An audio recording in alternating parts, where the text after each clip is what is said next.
நம்ம Ashwin sweets and snacks export பண்றதுக்கு 7373041434 மற்றும் www.ashwinsweets.com கான்டாக்ட் பண்ணுங்க.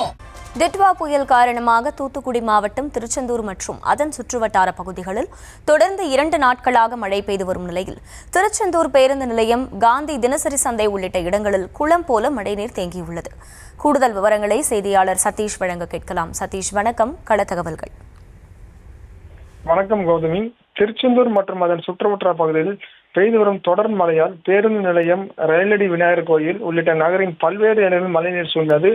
வடகிழக்கு பருவமழை தீவிரமடைந்து வந்த நிலையில் திருச்செந்தூர் மற்றும் சுற்றுவட்டார பகுதியில் நேற்று அதிகாலை 3 மணி முதல் தொடர்ந்து 2 நாட்கள் இடைவிடாத மிதமான மழை பெய்து வருகின்றன. நேற்று காலை 6:30 மணி முதல் இன்று காலை 6:30 மணி வரை மாவட்டத்தில் அதிகபட்சமாக காயல்பட்டினத்தில் 70 மில்லிமீட்டர் மழையும், திருச்செந்தூரில் 50 மீட்டர் மழையும் பதிவான உள்ளது.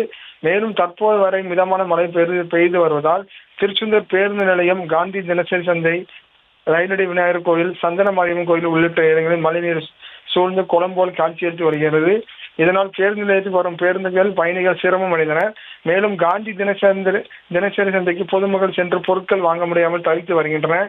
இதனால் வியாபாரிகள் பெரும் இழப்பை சந்தித்து வருகின்றனர். திருச்செந்தூரில் பிரதான பகுதியிலான மழைநீர் சூழ்ந்ததால் நகராட்சி நிர்வாகம் அகற்றாமல் மெத்தனமாக இருந்து வருவதால் பொதுமக்கள் இயல்பு வாழ்க்கை கடுமையாக பாதிக்கப்பட்டுள்ளது. கார்த்திகை மாதம் என்பதால் ஏராளமான சபரிமலை ஐயப்ப பக்தர்கள் திருச்செந்தூர் சுப்பிரமணிய சுவாமி கோயிலுக்கு வந்து செல்கின்றனர். தொடர் மழையால் பக்தர்கள் தரிசனம் செய்ய சிரமப்பட்டு வருகின்றனர். நகரின் பகுதியில் பிரதான சாலைகள் மழைநீர் தேங்கினால் வாகன ஓட்டிகள் கடுமையாக அவதிக்கு உள்ளானனர். கௌதமி, விவரங்களுக்கு நன்றி சதீஷ். நம்ம Ashwin sweets and snacks export பண்றதுக்கு 7373041434 மற்றும் www.ashwinsweets.com கான்டாக்ட் பண்ணுங்க.